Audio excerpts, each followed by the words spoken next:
Gálatas capítulo 5. Quiero invitarle que abra su Biblia ahí, hermanos. Vamos a estar leyendo solamente el versículo número 1 para meditar en su bendita palabra. ¿Tenemos la escritura, hermanos? Amén. Leemos como está escrito en el nombre del Padre, del Hijo y de su Santo Espíritu. Estad pues firmes en la libertad con que Cristo nos hizo libres, y no estéis otra vez sujetos al yugo de servidumbre o de esclavitud, de acuerdo a la versión que usted tenga. Todos juntos, a la de 3, hermanos. 1, 2, 3. Estad pues firmes en la libertad que Cristo nos hizo libres, y no estéis otra vez sujetos al yugo de esclavitud. Una vez más, con voz más fuerte. Estad pues firmes en la libertad que Cristo nos hizo libres, y no estéis otra vez sujetos al yugo de esclavitud. Gracias te damos. Tome su lugar, hermanos. Hemos orado. Tome su lugar. Vamos a meditar. Decía nuestra hermana Laura, el último culto de este año. Amén. Sabemos que la mayoría está de viaje, hermanos, pero como que ahora miro un poco menos, no sé, ¿verdad? Porque en otros días que aunque hay la mayoría o un número grande de viaje, pero usted y yo que estamos aquí, hermanos, vamos a agradecer a Dios porque nos ha permitido estar hasta el último día en la casa de oración. No sabemos las razones por las cuales nuestros hermanos no estén presentes, pero tampoco vamos a juzgar. Al final vamos a estar orando por todos. ¿Por qué? Porque somos un cuerpo. En el caso de nuestra hermana Estelita, parece que no se sentía muy bien de salud, es la razón que no está. No sé, alguien más por ahí, cuál sea la razón, pero nuestro deber, hermanos, es orar los unos por los otros. Me recuerdo en una ocasión que vino el apóstol Elí de comisión y en la iglesia de East Palo Alto, y por alguna razón ese día, pero bien poquitos. Y de ahí a mí se me quedó esa enseñanza, porque el apóstol empezó a exhortar, a decir, hermanos, ¿qué pasa? ¿Por qué no asisten? Pero después de una buena exhortación, dice, bueno, ¿por qué exhortar al que está aquí? Si usted está aquí, los que no están son los que deben ser exhortados. Amén. Entonces, hermanos, de una forma u otra aprendemos. Creo que es glorioso cuando estamos todo el número y como que hay más fuerza, como que se siente con más libertad. Pero ¿qué sucede cuando hay un número menos? Lo único que nos resta, hermanos, es hacer más fuerza. ¿Sí?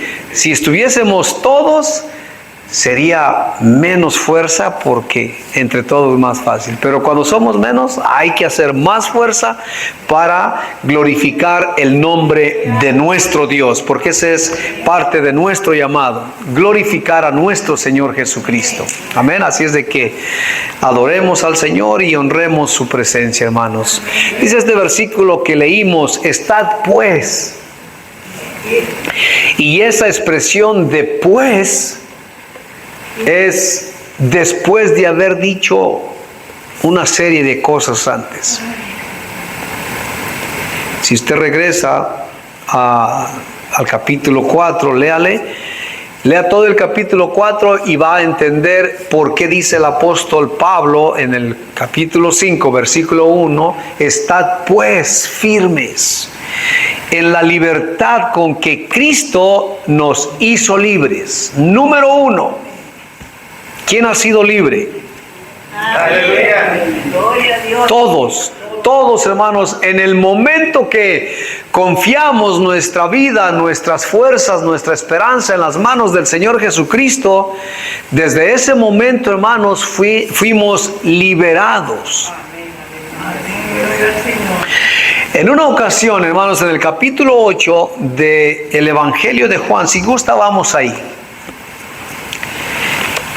Jesús les dice en el versículo 32, Juan capítulo 8, versículo 32, el maestro les dice, le quiero leer desde el 31, dijo entonces Jesús a los judíos que habían creído en él, oiga, habían creído en él, no le estaba diciendo ni a los fariseos, ni a las otras gentes que no creían en él. Él les dijo esto a los que habían creído en él. ¿Por qué hacemos hincapié en esto, hermanos? ¿Por qué? Porque nosotros hemos creído, venimos, caminamos delante de nuestro Dios, pero ¿usted cree que pudiésemos entrar en servidumbre aún después de haber creído? Es lo más sencillo a suceder. Tan sencillo que muchos ni aún se dan cuenta que no viven en libertad, sino que viven en servidumbre o en esclavitud, habiendo Cristo pagado el precio por esa libertad.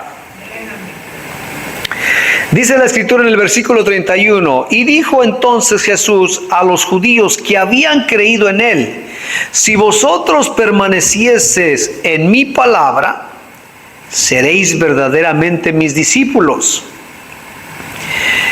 y conoceréis la verdad, y la verdad os hará libres. Oiga, ya le habían creído. Ya habían confesado que Jesús era el Cristo, era el Mesías. Pero entonces, ¿por qué Él les mencionó esto? Sigamos leyendo. Le respondieron, linaje de Abraham somos y jamás hemos sido esclavos de nadie. ¿Cómo dices tú, seréis libres? Versículo 34. Jesús les respondió, de cierto os digo, que todo aquel que hace pecado, esclavo es del pecado. Y el esclavo no queda en la casa para siempre. El Hijo sí queda para siempre. Así que si el Hijo los libertare, seréis verdaderamente libres. Gloria a Dios. Los judíos, hermano, desde que nacen y empiezan a crecer, o mejor dicho, a una edad muy temprana, se les enseña que ellos son descendientes de Abraham y se les enseña de qué tribu son y cuál fue su abuelo, su bisabuelo y sucesivamente.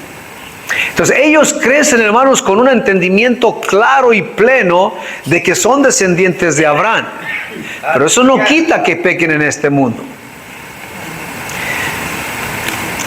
Ellos dijeron, oye, a ver, algo no cuadra aquí. ¿Por qué? Nosotros somos descendientes de Abraham. ¿Por qué dices tú, seréis libres? Nosotros nacimos libres. Aleluya. Pero la pregunta es, ¿eran libres o eran esclavos?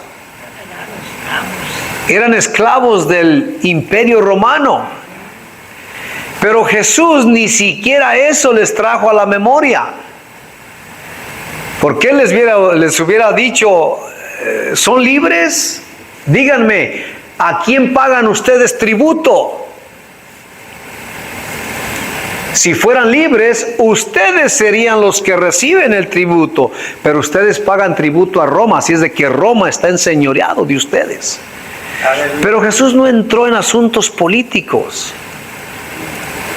sino que fue directamente a la necesidad del corazón del hombre.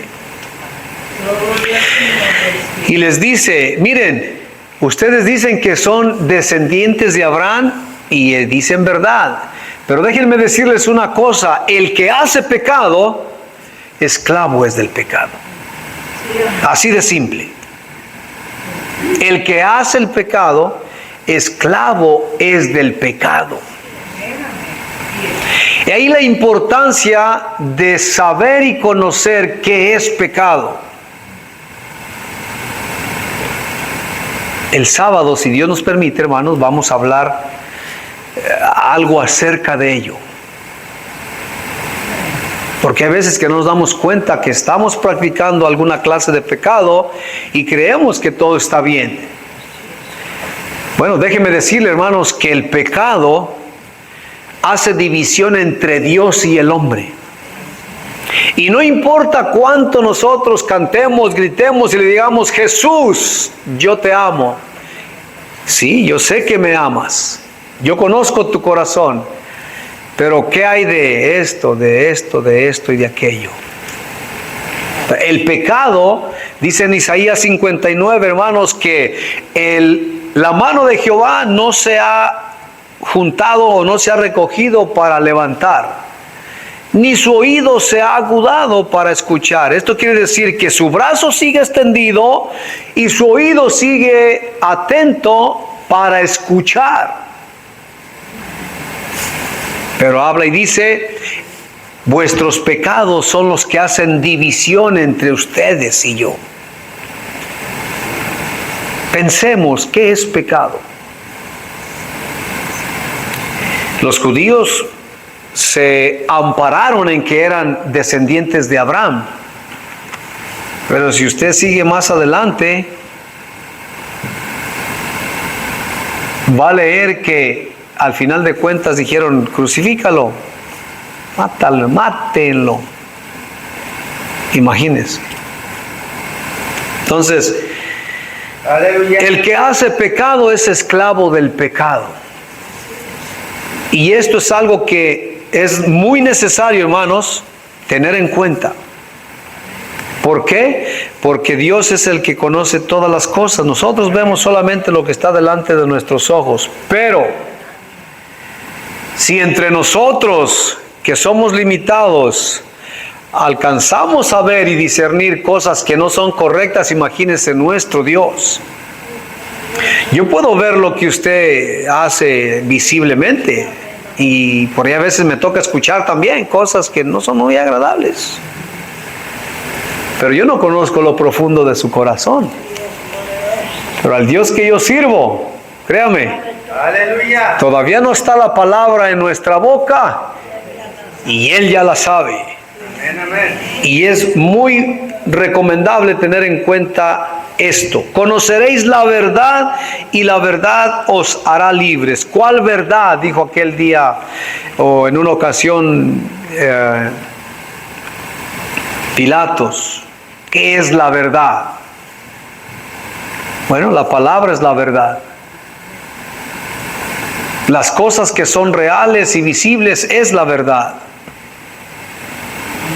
La palabra escrita es la verdad suprema, perfecta, no tiene error alguno. Pero también hay otra verdad, que si yo estoy haciendo algo que no es correcto, esa es verdad, lo estoy haciendo.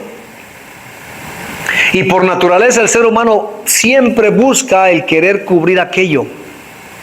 Y esta es la parte que desagrada a nuestro Dios. Él sabe las cosas que hacemos que no son agradables, pero lo que más desagrada a nuestro Dios es querer cubrir aquello, como que no mirar a Él. Me recuerdo cuando yo era adolescente, ya le he compartido que me gustaba mentir mucho por temor a que...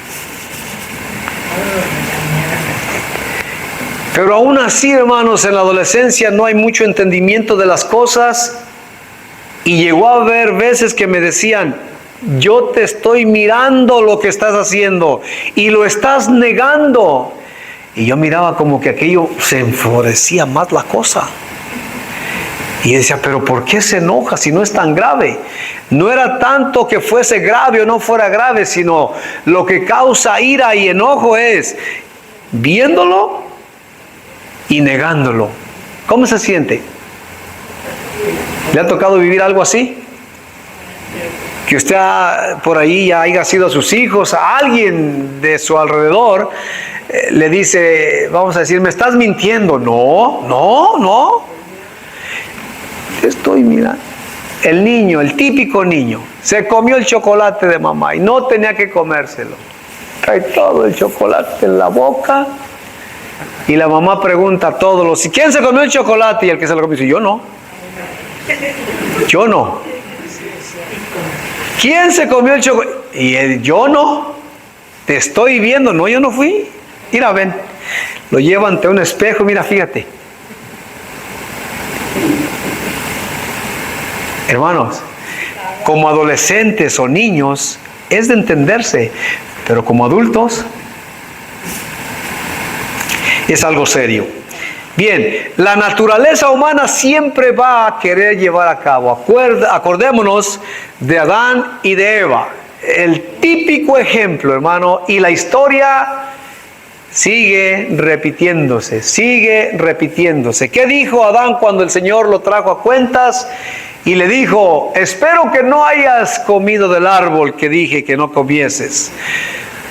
¿Qué fue lo que dijo? ¿Qué dijo? Sin duda todavía le miraba los labios ahí de la fruta, si era fruta.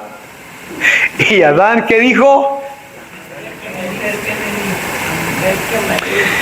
Todavía acusando a Dios de deficiente. La mujer que me diste la diste defectuosa. Ella fue la que me hizo caer.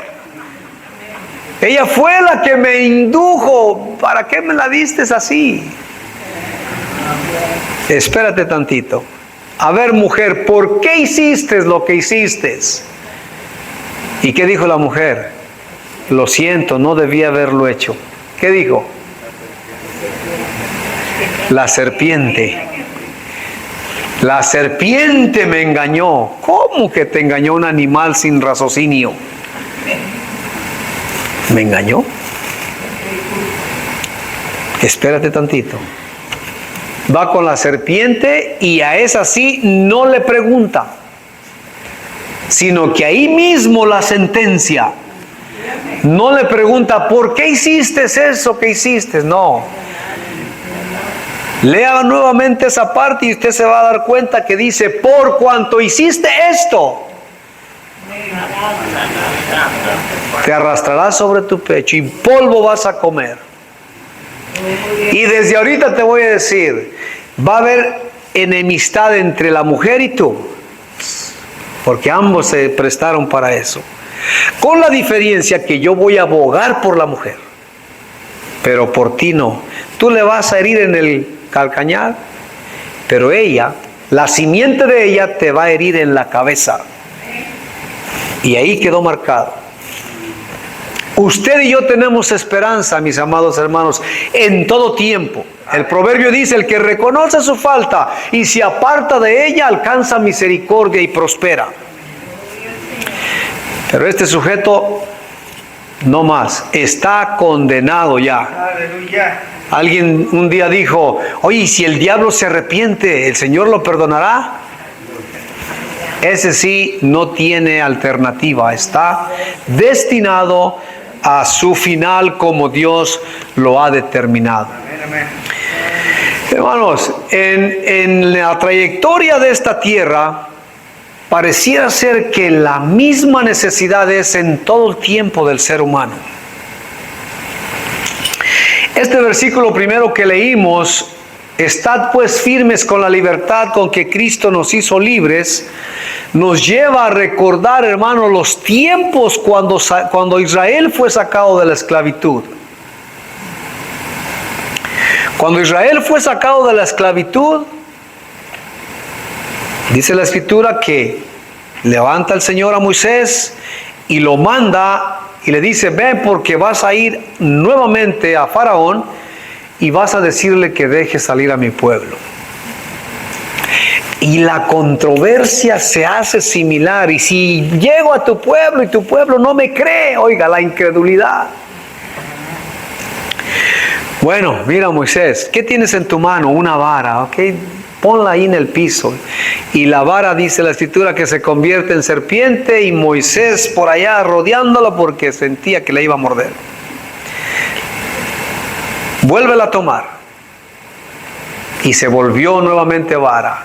Ahora mete tu mano en tu costado y dice que sacó su mano leprosa. Vuélvela a meter. La saca y igual como el resto de la piel. Bueno, esto te será por señal. Ve a los ancianos y diles: el Dios de vuestros padres me ha encontrado y me ha dicho que nos vamos de aquí. Se alegraron por un momento. Cuando Faraón empieza a apretar las cosas, a decir: ¿saben qué? Ustedes están ociosos. Van a tener que hacer la misma cantidad de ladrillos y no se les va a dar paja. Vayan y búsquenlas, porque todavía tiene tiempo para andarse rebelando. Empieza aquella controversia. Con dificultad, hermanos, entendieron que Dios los iba a liberar. Una vez liberados, ya por el desierto, dice la Escritura, que vino gente que no era del pueblo, que es la que yo creo que empezó a alborotar al pueblo y a decirle: mejor regresémonos. ¿Por qué? Porque esto está difícil. No es posible.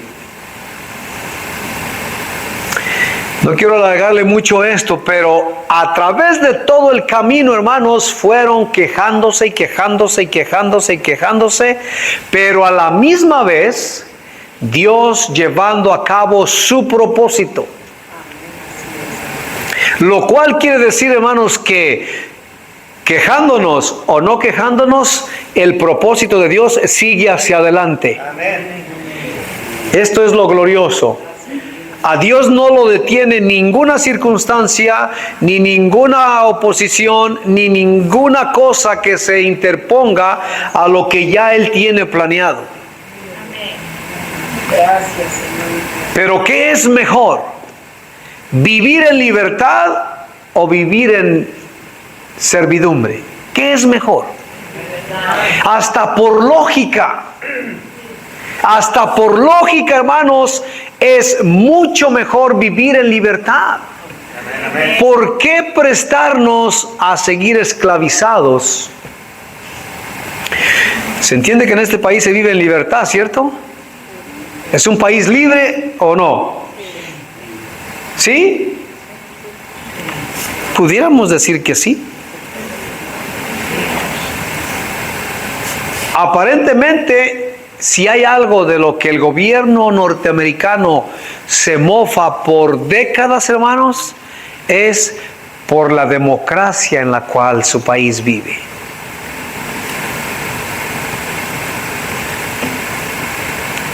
Aparentemente vivimos en libertad, pero nos han puesto un sistema que de dos cosas en esta vida no nos podemos escapar. ¿Cuáles son? La muerte y pagar impuestos. Hagamos lo que hagamos. El sistema que se ha estructurado sí nos da libertad, pero poquita libertad. Yo me sentiría libre que todas mis horas me las pagaran al sueldo que está estipulado y que no me quitara nada. Y que yo lo agarrara y me lo llevara para mi casa. Ahí sí me sentiría yo libre. Pero antes de que yo reciba mi pago, Él ya se agarró su parte. Ya, antes de que yo traiga mi pan a mi mesa, Él ya se aseguró. Ya se aseguró de su parte. Entonces, es una libertad media limitada. Pero sí, te dejan hacer con lo que te dejan, con la parte que, esto te vas a quedar tú con él. Sí te dejan hacer lo que quieras. Puedes gastarlo donde tú quieras. Al final de cuentas, me vas a seguir pagando impuestos. Pagas impuestos antes de comprar tu mandado, antes de comértelo, y pagas impuestos después de que te lo comes todavía. Eso es libertad limitada. Sin embargo, ¿a poco no estamos felices aquí? No nos queremos ir para nuestra tierra. Allá, hermanos, sí hay libertad. Allá usted agarra un carrito de ahí, le pone 2 llantitas y le pone naranjas, pepinos, mangos, jícamas, y usted se va por ahí, les dice que se las vende y se las compran. Usted agarra ese dinerito y a su bolsa, no anda con que Dame el 20, el 30%, claro, en un negocio pequeño. Ya en un negocio en abundancia también no se escapan. La libertad, hermanos, es algo que se lleva dentro de nuestro ser. Jesucristo no vino a libertarnos de los gobiernos ni de los sistemas en la tierra, no. Él vino a libertarnos del pecado. A librarnos, hermanos, de la condenación por el pecado. Pero ¿qué sucede cuando yo por mi propia voluntad decido, aún después de haber sido libre, seguir esclavizado a la murmuración, al descontento, al agravio, a la crítica, a la envidia, al celo, y se vive una vida contaminada? Eso no es libertad. Yo soy libre y puedo decir lo que quiera. Sí, siempre y cuando no te esclavices a ti mismo. La escritura que leímos dice: el que hace pecado, esclavo es del pecado. E Israel, hermanos, desde que sale de Egipto, todo el camino, quejándose, renegando, murmurando contra Moisés, todo el camino.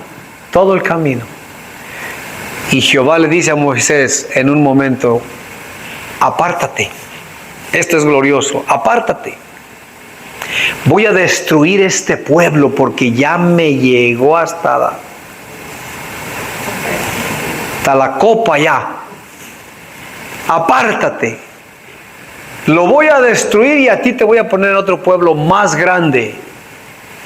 Yo me pregunto, que Moisés se le haya ocurrido decir: amén, Señor, porque a mí también ya me trae, ya cansadón.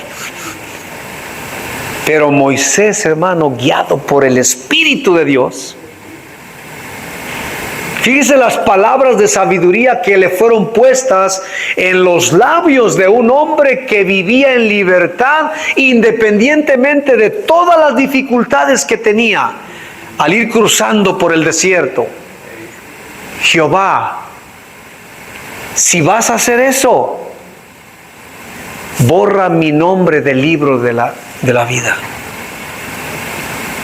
¿Sabe lo que estaba diciendo Moisés con eso? Acaba conmigo primero. Sepárame de ti, porque el que está inscrito en el libro de la vida va a estar en la presencia de Dios. Porque en Apocalipsis dice: y el que no fue hallado escrito en el libro de la vida, ¿fue a dónde? Lanzado al lago de fuego. Entonces, si en el día que se lean los libros de asistencia o de quien va a estar ahí, resulta que el de Moisés no aparece, quiere decir que ¿para dónde va mi hermano Moisés? Al lago de fuego. Eso era hasta ese nivel llegó. ¿Por qué? Porque había entendido que si Jehová no estaba en el asunto, no había libertad. No podía haber libertad. Pero nuestro Dios dice: está bien, Moisés, ni te voy a borrar. Yo voy a borrar al que yo decida borrar, no porque tú me estés pidiendo una cosa así. Pero te voy a escuchar, no lo voy a destruir, pero ya no voy a ir con ustedes. Mi ángel va a ir con ustedes. Y otra vez, Moisés, si tu presencia no va con nosotros, no nos saques de aquí, no nos lleves a ningún lado. Oiga, aquí lo glorioso, hermanos, es las palabras de sabiduría que fueron puestas en los labios de Moisés, pero lo más glorioso es la gracia que Moisés halló en la presencia de Dios para que le escuchara. Aleluya. Eso es lo más glorioso. Para que lo escuchara de seguir, continuar con el pueblo hacia adelante. Llegaron al lugar para cruzar la tierra y resulta que no quisieron luchar. Bueno, ya para ir cerrando, hermanos, se dice o se ha llegado a la conclusión que el pueblo salió de Egipto, pero Egipto nunca salió de ellos. Aunque ya habían sido liberados de la fuerza del faraón, llevaban a Egipto en su interior, en su corazón, deseando siempre aquello poco y limitado que tenían, simplemente por no esforzarse hacia adelante. Ese es el cuidado que se debe de tener en este tiempo. Amén, amén. Ese es el cuidado que usted y yo debemos tener en este tiempo, en este lugar y ahora. Egipto no puede estar en nosotros. Nosotros estamos en este mundo. Pertenecemos a este mundo físicamente. Pero nuestra ciudadanía, hermanos, está en los cielos, de donde esperamos también a nuestro Señor Jesucristo. Por lo tanto, necesitamos seguir luchando, hermanos, por nuestra libertad. Pensemos en el precio que se pagó por nuestra libertad. No fue su oro, no fue su plata, no fue nada que a usted ni a mí nos costó.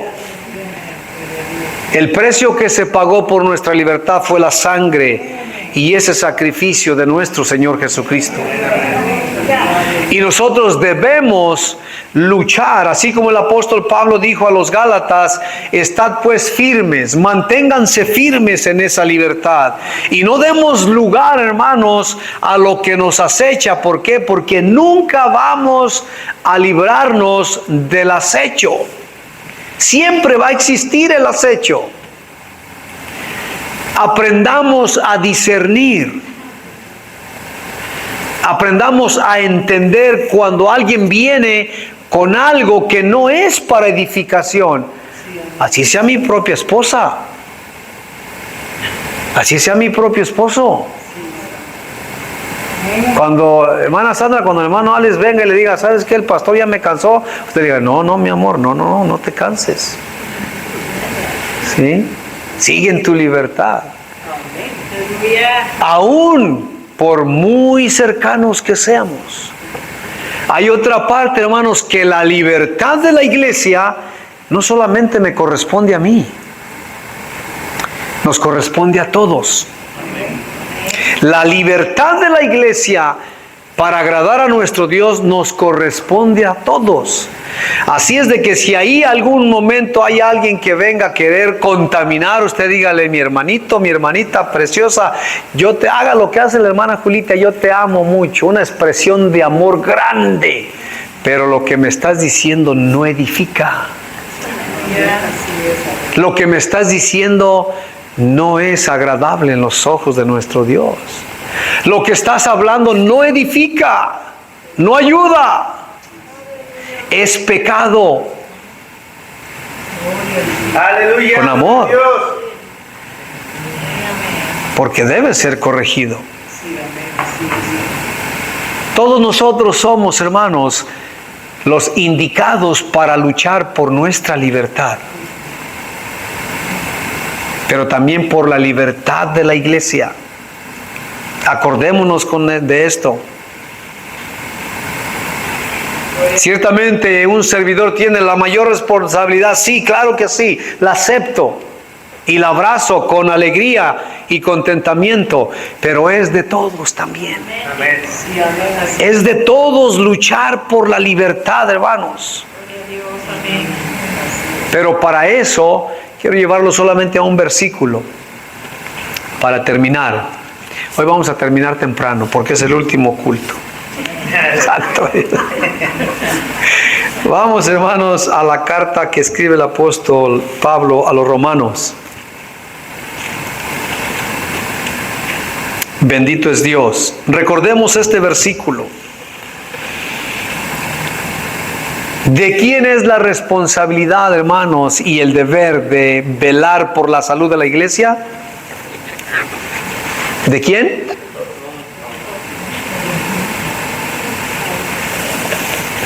Como que no los oigo muy convencidos. Es de todos. Bueno, para eso, el apóstol Pablo le habla a los hermanos después de haberles dado también una serie de instrucciones, haciéndoles ver en los primeros capítulos la condición del hombre. Por cuanto el hombre en el poder de Dios no le reconocieron como Dios, dice que Él mismo los entregó a una mente reprobada. Oiga nomás esto. Los entregó a una mente reprobada. ¿Qué es una mente reprobada? Una mente reprobada es una mente que ya no... Como dicen cuando algo, nosotros en México, cuando hay algo que engrana con otra cosa y ya no engrana ni hace, se patinó. ¿Cómo dicen ustedes en El Salvador, hermano?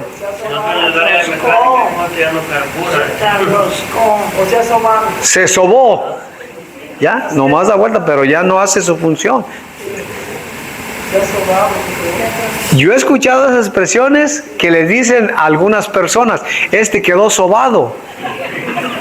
¿Sí han dicho, no? ¿Por qué? Porque ya no reacciona. Ya no carbura bien, ya no... Nomás no hace algo que esté correctamente. Quedó patinado. Bueno, una mente reprobada, hermanos. Nada más imagínese el molino con que usted molía el maíz para las tortillas, que usted le da vuelta y vuelta y vuelta y el puño de maíz nomás no se mueve de ahí. Y le da y ahí no se mueve. Bueno, una mente reprobada concerniente a nuestro Dios no recibe ni acepta nada porque ya no. Una mente reprobada ya no tiene conexión con la voluntad de Dios. Y la Escritura dice que Dios los entregó a una mente reprobada para que hicieran toda clase de pecado como les placiera. Bueno, en el capítulo 2, hermanos, dice: así que, hermanos, os ruego por las misericordias de Dios que presentéis vuestros cuerpos en sacrificio vivo, santo, agradable a Dios, que es vuestro culto racional.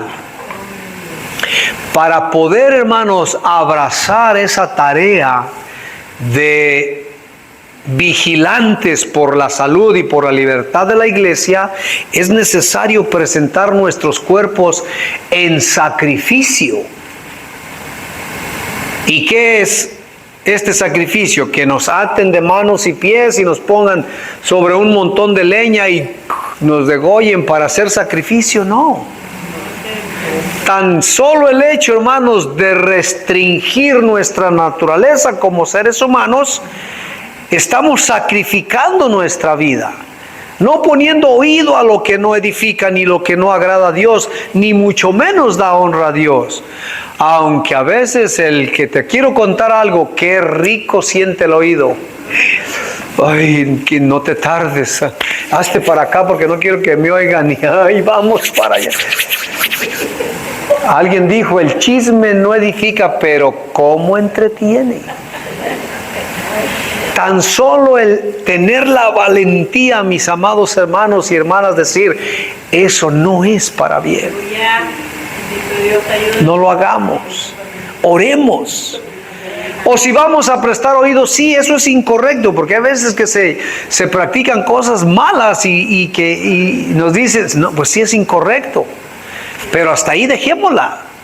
Vamos a orar. Sigamos adelante, luchemos hacia adelante. ¿Por qué? Porque debemos vivir como una iglesia libre. ¿Para qué? Para que los nuevos nacidos, hermanos, ¿usted le gustaría que sus hijos hubieran nacido en esclavitud? Con todo respeto, nuestra hermana Aide es de las personas que están haciendo de nuevo. Ella se va a bautizar, Dios primente, este año, ¿verdad? Entonces es de los nuevos nacidos. ¿Cómo quiere que crezca ella usted? ¿Cómo quiere que crezca? ¿Sana o en esclavitud? Y no estoy diciendo que ella va a andar hablando, no, escuchando. Diciendo, y yo creí que los hermanos eran diferentes, pero ay Dios, no, están pesados, dicen en México. Están especiales. Que los nuevos nacidos, hermanos, nazcan y crezcan con ese amor de nuestro Dios en su corazón. Yo me recuerdo cuando recién nacido, yo miraba a todo mundo perfecto. Pero empecé a ver sus realidades y dije, ay, santo Dios, yo creo que mejor me voy, porque que no provoquemos eso. Dice el versículo 2, no os conforméis a este siglo, sino transformados por medio de la renovación de vuestro entendimiento, para que comprobéis cuál sea la buena voluntad de Dios, agradable y perfecta. Oiga, ¿qué es conformarnos a este siglo? Lo que se vive aquí nada más. Ay, que no me falte esto, no me falte el otro, no me falte aquí, no me falte... Ay, ya está bien. Hay que el pastor hable y diga. Cabo las palabras y mientras no se le acabe la garganta, que le dé hasta que... Transformados, dice la palabra, por el Espíritu de vuestro entendimiento. O sea, es entender qué es lo bueno y qué es lo malo, qué es lo que edifica y qué es lo que no edifica, qué es para bendición y qué no es para bendición. Este texto me encanta a mí, hermanos. No os conforméis a este siglo, sino transformados por la renovación de vuestro entendimiento. Y en esta noche podemos empezar por poner en práctica algún renovamiento en nuestro entendimiento. Usted considérelo. ¿Qué es? ¿Qué debo de renovar en mí? En mi entendimiento. ¿Qué debo cambiar? ¿Qué debo modificar? Dígale al Espíritu Santo, dime, enséñame, háblame. ¿Qué debo de renovar en mi entendimiento que sea para edificación? Primeramente mía, para mi propia libertad, y si yo estoy en libertad, voy a poder expresarme en libertad a los demás. Amén. Meditemos en esto, hermanos. Quiero invitarle que oremos. Aleluya. Bendito sea el nombre del Señor.